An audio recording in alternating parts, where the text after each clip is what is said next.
विष्णु के पास गए, केवट के पास गए, प्रहलाद के पास गए। ये है घटनाएं सच तो भरोसा हमें, खुद ब खुद आप चल कर के आ जाएंगे, किस लिए आप छोड़े कभी ना कभी। तो इन्होंने कहा क्या करोगी जब भगवान आएंगे? तो देखिए कितनी सुंदर बात कही। दर्श देने को रघुवर जी आएंगे जब,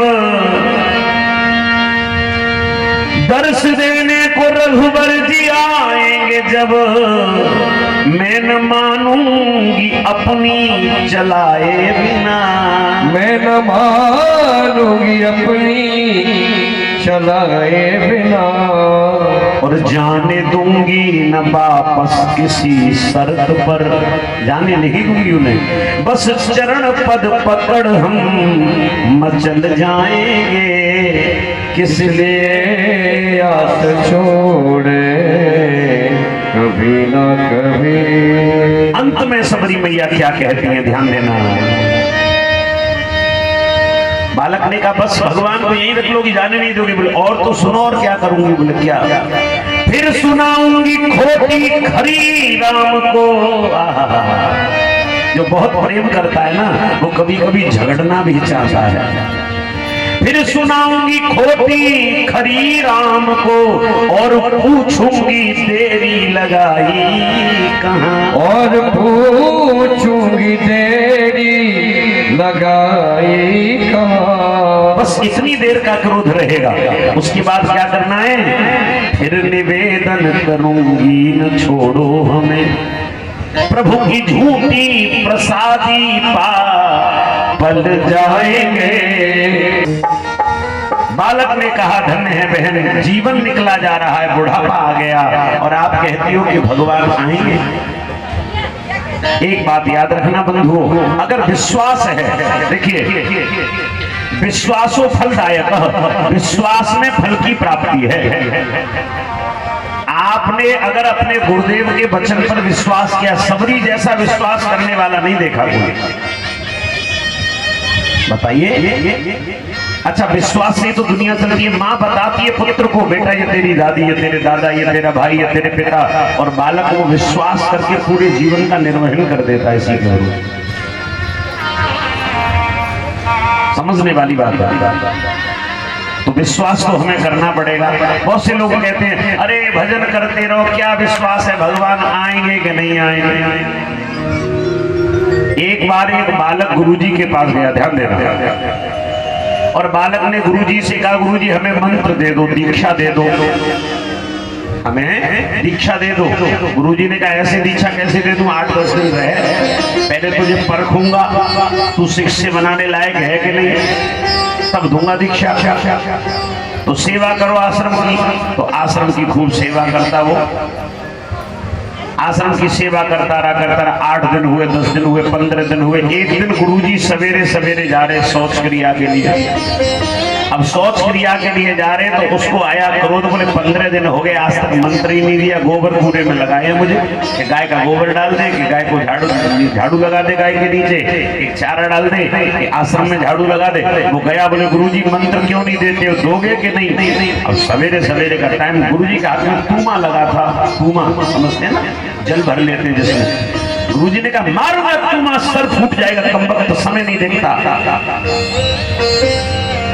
उसे लगा कि ये मंत्र दे दिया गुरुजी ने।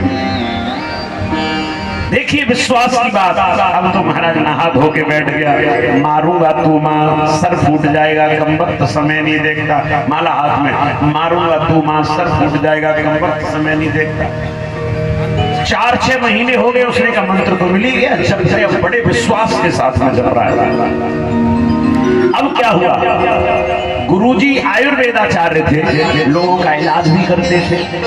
तो एक दिन गुरुजी गांव में अंदर चले गए और आश्रम पे एक बूढ़ी मैया आई, बोले महाराज मेरे बेटे के सर में बहुत दर्द हो रहा है, इसको थोड़ा देखो। गुरुजी कहाँ हैं? उन्होंने कहा गुरुजी नहीं है। तो बोले महाराज आप भी तो कुछ जान गए होंगे, आप ही देख लो, वो मंत्र से गुरुजी ठीक करते हैं। बोले मंत्र से करते हैं? बोले हाँ समझ गया। बोले ओहो, तो मंत्र तो हमें भी दिया गुरुजी ने। उन्होंने लिया देसी घी और सर पे लगाया और रगड़ करके मारूंगा सर फूट जाएगा, कमबख्त समय नहीं देखता। और देसी घी से सर का दर्द बंद हो भी जाता है, कभी कभी होता है कि नहीं। महाराज वो तो थोड़ी देर में दर्द बंद। बालक बोला मैया मैं ठीक हो गया। अब वो तो जय जयकार करने लगी। जब चली गई मैया तो महात्मा जी आए, बोले गुरुजी वो कुछ दक्षिणा दे के गई। गुरुजी ये लो। बोले क्या? बोले मेरी पहली कमाई। गुरुजी ने कहा तू कहां से कमाई करने लगा रे? बोले मैंने आज एक बालक का इलाज किया है। क्या इलाज कर दिया? किसी को उल्टी सीधी दवा तो नहीं दे दी अंदर से? बोले नहीं, मंत्र से इलाज किया है। तेरे पास कौन सा मंत्र है? बोले वही जो आपने दिया था। कौन सा? बोले मारूंगा तुम्हारा सर फूट जाएगा, कमबख्त समय नहीं देखता। गुरुजी ने सर पकड़ा, हे भगवान। उसे विश्वास था, उसे विश्वास था। विश्वास में फलदायक, विश्वास में फल की प्राप्ति है। सबरी माता को यह विश्वास था कि मेरी प्रतीक्षा व्यर्थ नहीं जाएगी, राम जरूर आएंगे। धीरे धीरे समय निकला। इधर राघवेंद्र सरकार और भैया लखन चले आ रहे हैं सबरी जी की तरफ। एक दिन की बात बंधु हो गया। सुबह ही सुबह का समय एक काला कौआ आकर के बैठ गया इनकी कुटिया पर। और काला कौआ जब आकर के बैठा कुटिया पर तो कांव कांव करने लगा। अच्छा आपने देखा होगा पहले की रिश्तेदारों का आने का संकेत तो यही होता था, है ना। हमारी मैया कहती थी लाला आज घर में कोई आवे हो।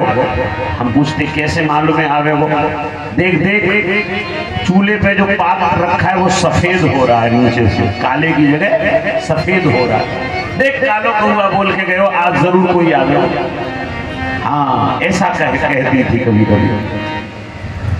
तो काला कौआ जब बोलने लगा, पहले ये संकेत हुआ करते थे। आजकल तो महाराज जब चलेंगे रिश्तेदार घर से निकल लिए, स्टेशन आ गए, ट्रेन में बैठ गए, क्या खा रहे हैं क्या पी रहे हैं, उतर गए, टेम्पो पकड़ लिया, दरवाजे पे आ गए, खोलो, आ गए तो आ जाओ। कोई खुशी होती है? सच बताओ कोई खुशी होती है फिर उनके आने की? पहले आपने देखा होगा घर में चारपाई यहाँ पड़ी है, लोटा वहाँ पड़ा है, बाल्टी वहाँ पड़ी है, तसला यहाँ पर है, झाड़ू लगा रही है, रिश्तेदार अचानक कोई आ गया, गोबर में हाथ है और धो धा के आ बहन आ। इतना प्रेम होता था, इतना आनंद उठता था हृदय में, अरे अरे अरे बड़ी कृपा करिए आप आए, आओ आओ आओ, इतना आनंद महसूस होता था। आज वो आनंद चला गया। मालूम है 10 बार बता दिया कि आ रहे हैं आ रहे हैं आ रहे हैं आ रहे हैं, अब आगे तो आ जा, कहा करें। अचानक कोई आता था, आनंद आता था। तो बंधुओं आज जैसी मैया ने देखा कि काला कौआ बोल के गया है तो मैया कहती है बोल बोल कागा मेरे राम कब आएंगे। सबरी मैया ने जैसे ही देखा एक बालक दौड़ता हुआ आया और उस बालक ने आकर आवाज लगाई। बालक ने दौड़ते हुए आकर के आवाज लगाई, बहन प्रभु आ गए, प्रभु आ गए। और जो कहा कि प्रभु आ गए, आहा सबरी व्याकुल होने लगी। सबरी देख राम गृह आए, नेत्र प्रेमाश्रु से भर आए। सर सजलोचन बाहु विशाला, जटा मुकुट सिर उर्वनमा, श्याम गौर सुंदर गो भाई, सबरी बड़ी चरण लपटा। पड़ी सबरी मैया। भगवान बड़े प्रसन्न हो गए और चरण धो करके महाराज वो बेर ला करके रख दिए सामने। पाइए महाराज, स्वीकार करिए प्रभु। भगवान ने देखा कि वाह, अच्छा बेर भी कैसे हैं, चख चख लाके मैंने मीठे मीठे बेर। सबरी मैया ने चख चख के बेर रखे। अब आजकल की माताएं कई बार भोजन बनाते समय, मैंने बताया था ना, थोड़ा झूठा कर देती है चखने में, तो कहती है चख लिया तो क्या हुआ, सबरी ने तो झूठे बेर खिलाए थे भगवान को। हमारे ठाकुर जी भोग स्वीकार ना करेंगे। सबरी ने झूठे बेर खिलाए थे, माना। सबरी ने झूठे बेर खिलाए थे, ये माना। लेकिन 10,000 वर्ष तक तपस्या की थी।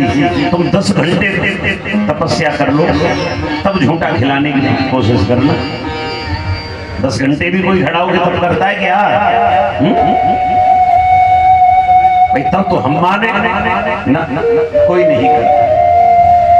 तो याद रखिएगा प्रिय बंधु, सबरी देख राम गृह आए। आज भगवान ने सबरी मैया के ऊपर कृपा कर दी और सबरी माता के ऊपर कृपा करने के उपरांत आज अद्भुत हृदय भराया, आनंद से सराबोर हो गए।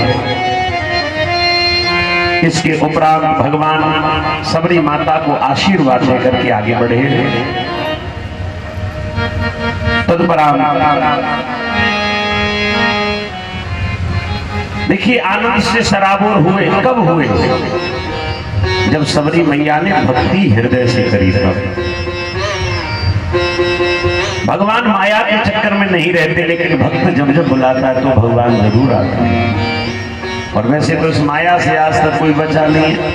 ये माया तेरी बहुत कठिन है राम। कैसी है ये माया? रक्त मांस हड्डी के ढेर पर चढ़ा हुआ है चाम। रक्त मांस हड्डी के ढेर पर चढ़ा हुआ है चाम। और देख के इसकी सुंदरता को यह जग हो जाता गुलाम रे। यह माया तेरी बहुत कठिन है राम। देख के इसकी सुंदरता को जग हो जाता गुलाम। और ऐसी साधारण माया नहीं है ये। यह माया जादूगरनी, यह माया जादूगरनी। सुख में दुख को, दुख में सुख को दर्शाए। ये माया जादूगरनी। इस माया से आज तो कोई बचा नहीं। वैसे माया का एक अर्थ कृपा भी है। छत्तीसगढ़ की भाषा में अगर इस माया शब्द को पढ़ोगे आप, छत्तीसगढ़ की भाषा में, तो वहां कहते हैं मया, कृपा। जैसे हम लोग कहते हैं ना भगवान की कृपा है, तो छत्तीसगढ़ वाले कहते हैं भगवान की माया है, माने भगवान की कृपा है। और गोस्वामी जी महाराज ने एक पत्रावली में लिखा भी है, उमया कछुहानिन औरन की जापे जान की नाथ मया करे। उनका कौन क्या बिगाड़ेगा जिनके ऊपर जानकी नाथ की कृपा है। और वास्तविकता में बंधुओं, जानकी नाथ की कृपा कितनी होती है ये मैंने कई बार वृतांत वर्णन किया है।